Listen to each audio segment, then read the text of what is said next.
Hey everyone, Gio here again. Just wanted to share on this episode about being in Peru and sitting with Huachuma, also known as San Pedro, and going to Macchu Picchu. And it's been an incredible couple days, and I really, really highly recommend traveling to Peru to experience these things and many others. It's an amazing place to be. It's quite inexpensive compared to some other places. And the nature is just incredible. So, I didn't really know much about what we were going to do on this trip and how it was going to unfold.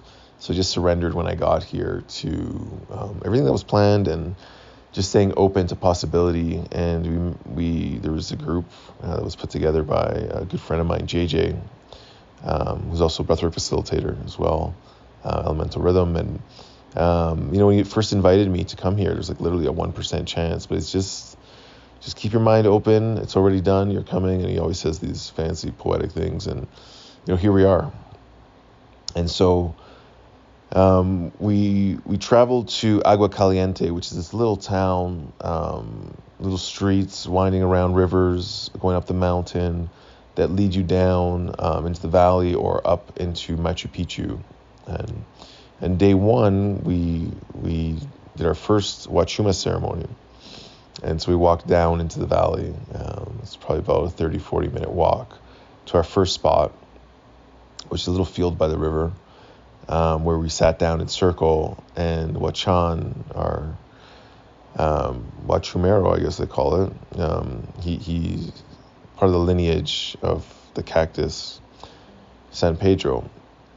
And it's a beautiful, heart-opening experience. Some people compare it to MDMA. I would say it's quite different, maybe some similarities.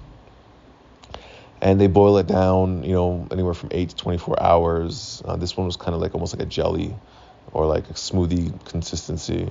It's quite thick. Didn't taste as bad as any of the other Huachumas I've tried. I've done it a couple times in Canada, just out in nature. And so I had some expectations. Actually, the first few times, or the last couple of times I did it, I ended up with a massive headache. And a friend of mine, Saad, mentioned to have a lot of magnesium. And so I looked up nuts that are high in or foods that are high in magnesium. And just so happened, everywhere I go, there's Brazil nuts and almonds. So if you're looking for a natural source of magnesium, Brazil nuts or almonds are a good way to go. So anyways, yeah, and he was just a wealth of knowledge, just teaching us about a lot of the traditions and I guess the upper world and the middle world and the sky people and a lot of the intentions that go into it and connecting with the sun and nature. And it was just beautiful to hear him speak and to really absorb the teachings. And even when the Spanish came, the Incas shared the Huachuma with them, and they said they looked up to the sky and saw St. Peter, who holds the key to heaven, I guess, in the Christianity. And that's where the name San Pedro came from. And so that's why you may hear it referred to as San Pedro. So the night before having this journey, I actually had a dream of my grandfather. And my grandfather was a pretty incredible guy. I guess I'll talk more about that later. But in the dream, it was him. I was talking to him about building a house and doing work and building, and he's like, I was like, I'll build it for you. I'll build it for you. And he's like, no, let's build it together. And it was kind of a weird dream, to be honest. And I've been having a lot of dreams here. So anyways, I'll come back to that later, but it really stood out, and I wasn't sure why. And then we walked down this train track for about an hour after the opening ceremony where, they blessed the medicine. We all drank a cup. We also each had a drum each, which was really cool. We brought some drums that we carried with us for the day, these hand drums, almost like a buffalo type drum. Opening ceremony, we danced a bit, drummed, got ready, and we kept walking. And it was a very slow medicine. It creeps on you, and this is similar every single time, where at first you're not even sure if you're feeling anything.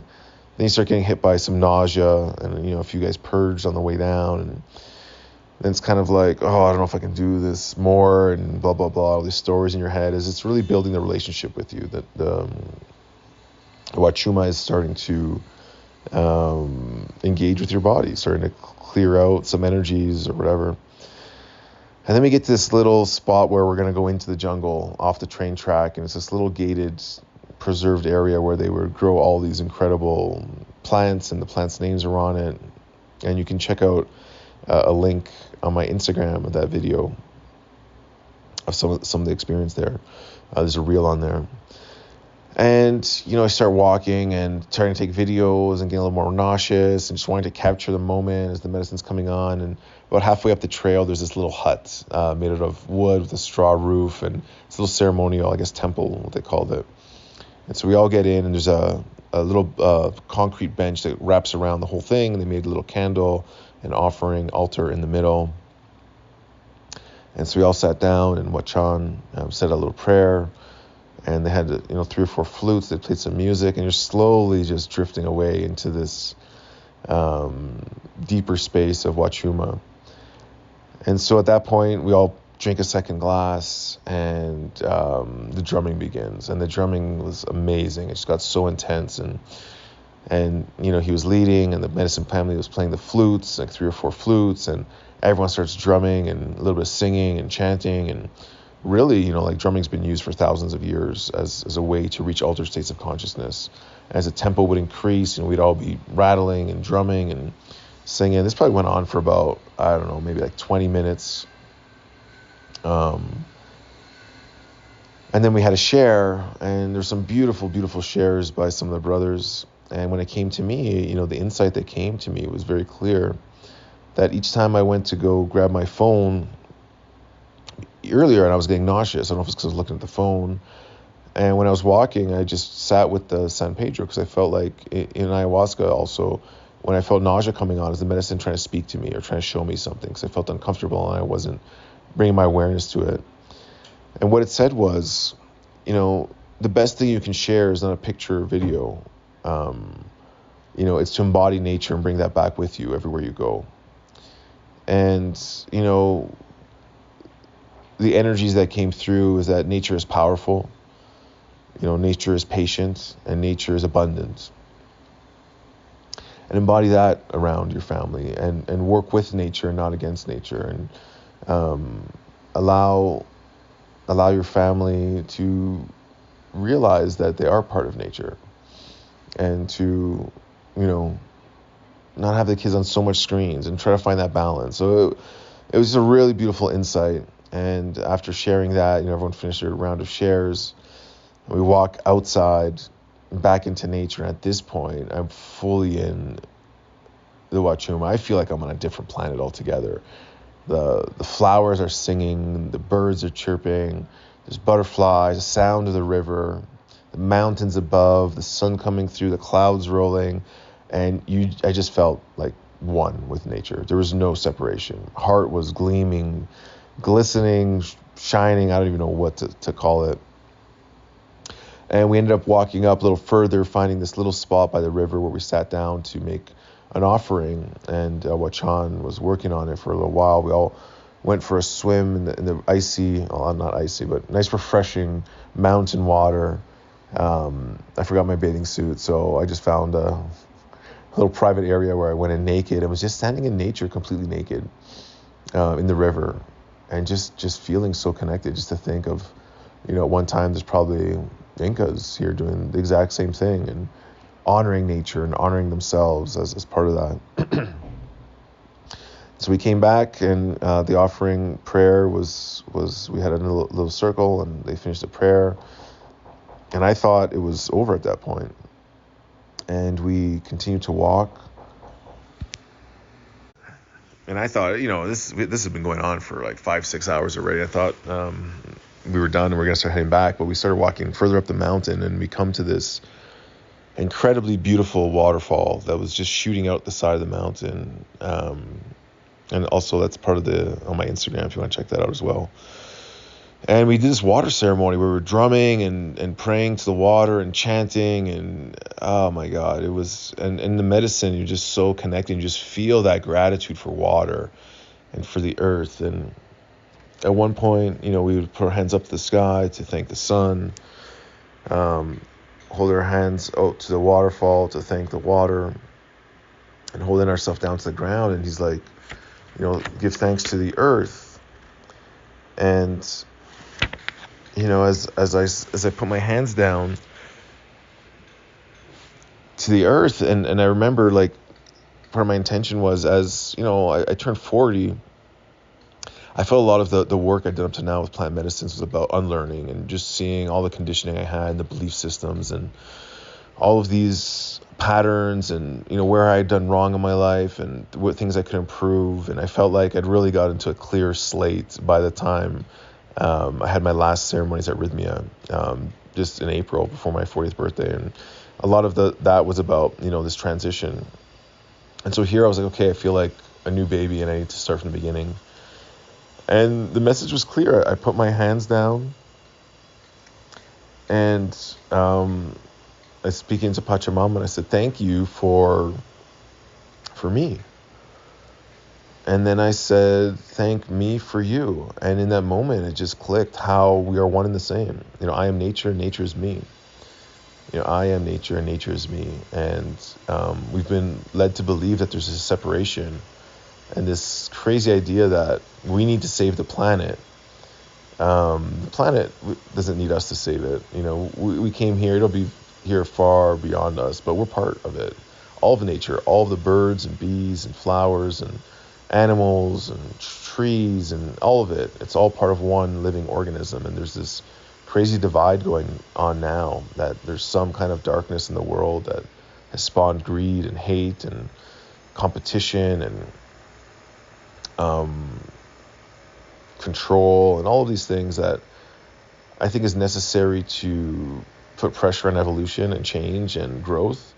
And I think it's all perfect. It's all perfect. And in that moment of realizing I am nature and nature is me, it was like this first simple truth that I had to realize as I start to move forward. And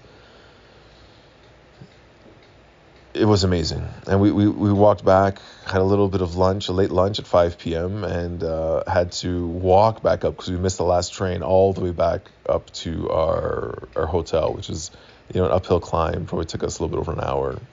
But it was great company, great day, still feeling the medicine. We went back to have that closing circle, and as I sat down, it came to me that, the dream I had yesterday was the Huachuma speaking to me through my grandfather.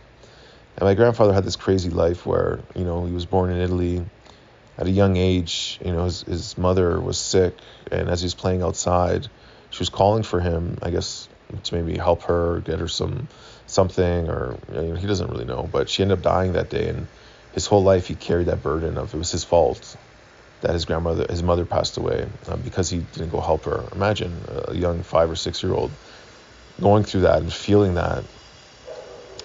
And he went through a war, the World War. Brother died, got killed in the war.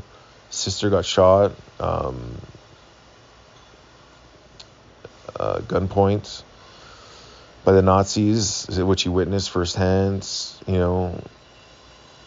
Had nothing after the war. They tried to move the family to Australia. Again, ran into all kinds of trouble, tried to open a business, went bankrupt. Again, picks up everybody, moves all the way to Canada, starts again, driving a dump truck, building a life for himself, working very hard for his family. And then, all kinds of other challenges that arise, falling off a roof, breaking his hip, coming back up again. And then at the age of, I think, 90, his house burns down and loses all of his possessions, all of his material possessions at the age of 90. And as we stood there in front of his house as it was burning down to the ground, tears in his eyes, he's like, I want you to build this house for me. And when can we start? So there was never any quit in him. And he was such a generous man and kind and had so much trust and wisdom and perseverance. And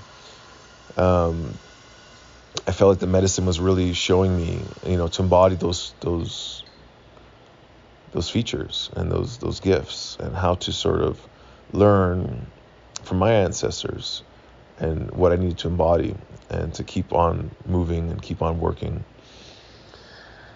And so, that was a really special gift for me, that I felt that it was connecting with me before. And then as it came full circle to the end of that day, I sort of had this really beautiful lesson that was wrapped up in that whole day. And then yesterday, another Huachuma ceremony, but this time going into Macchu Picchu, the crystal city of light on top of a mountain, built by the Incas years ago. I don't believe in any of the stories about history that we've been told. Personally, I think most of history is a lie. I think, the victors who win the wars write the history, and I also think a lot of history is not even true. It's just stories and conditioning and whatever. I think the technology there was incredible. I think it's impossible to have built that with just hands. Some of the blocks were incredibly huge and weighing up to 30 tons. The precision cuts on them to fit seamlessly into one another with no room in between. Like, I don't even think it's possible today. And to move them around up at that altitude and just so many things. And so we drank the Huachuma and we walked in, and it was a little bit lighter dose, which is perfect because a lot of tourists and action happening. But you're just there and you're in awe, complete awe. And you can check again some of the videos on my Instagram stories, just about that experience. And we just walked and we observed and we saw this beautiful city that was built there, and just to stay away from the invaders that they didn't know were coming yet. And there's a really awesome history you can look up online about the two brothers of this one leader and how they were divided, and how the Spanish came in. And the clear message that I got, which is very subtle, just being present, and I was super present, which is one of the things I've been working on, staying off the phone, just being there. The mind was quiet, just looking at this crazy craftsmanship and engineering. And the insights that came was, to continue building. And I thought of my grandfather again, how he was always building in his workshop and always making things and working in the garden. And it was also the day yesterday is to work with nature, to work in harmony with nature, to build things that are aligned with nature, and the work that I do to be aligned with the principles. Oh, the bells are ringing. I think it's breakfast time. Principles of nature, and to just look to nature for answers. And it's all there in the flowers, in the insects, how we can live more in harmony, and how the Incas lived in harmony, and they built these aqueducts through the mountains that would bring the water. Oh, and one vision I had yesterday, I don't even know if this makes sense. If there's any scientists here that want to try some experiments, I was wondering about how the water gets all the way to the top of the mountain, how this anti-gravitational pull of water through rock up to the top to flow down, because they built these incredible aqueducts in Macchu Picchu. And I had this memory of some guy in the States that built a pyramid out of gold, and after it was completed, these springs came up and a river was formed around this pyramid. And you can go visit, you can look it up online. And then I know that the pyramids in Giza used to have gold on top, and I think when they had the gold on top, there was water around the pyramids, and I think they were built to harvest water and energy. And there was this grid around all the vortexes and ley lines around the world that had these energy centers. And I won't get too deep into what I think here, but I think a lot of the churches and that had water around them that were designed energetically for some purpose that at some point was lost and deconstructed, intentionally or not. And what it said was, inside some of the mountains, the shape of the mountain is important, because that kind of apex point is important for the energy. And also depending on what's in the mountain, the different crystals or metals that are in the rock, a specific combination of those things will create this vortex that pulls water up through the mountain. Now, I don't know if that makes any sense whatsoever, but that was kind of the insight that came to me. So I'm curious to explore that a little bit further to see if there's any truth to that. So anyways, lots of learnings, lots of teachings, lots of inspiration to continue working and to continue building a new world as we're coming to these end days, it feels like, of this old world and consciousness of greed and power. And I think it's all self-destructing. Greed consumes itself, and so does evil, self-destructs. self-consuming. So I think we just have to keep working through the times that we're in. As this week, there's a crazy meeting in Davos for all the unelected world business leaders, or whatever they want to call themselves. And I also think there's a psychedelic ceremony there at Davos, or summit, or some experience there. So I pray for them and send them love. And I hope they have an awakening, and I hope they see that, they have the power. They have some level of power to do good as much as they do to have bad. But I don't think they can ever take the power away from the people when the people are awake and have love in their hearts and want to live in harmony with one another in nature. So that's my prayer. That's my intention. I'll send some more updates this week as we keep moving through Peru. And I think this might be some ayahuasca ceremonies coming up next. So I love you. Thank you for listening. Thank you for reaching out. If you enjoy these or have any reflections or questions, or had similar experiences that want to share, please reach out and share. Okay, take care. Ayaya.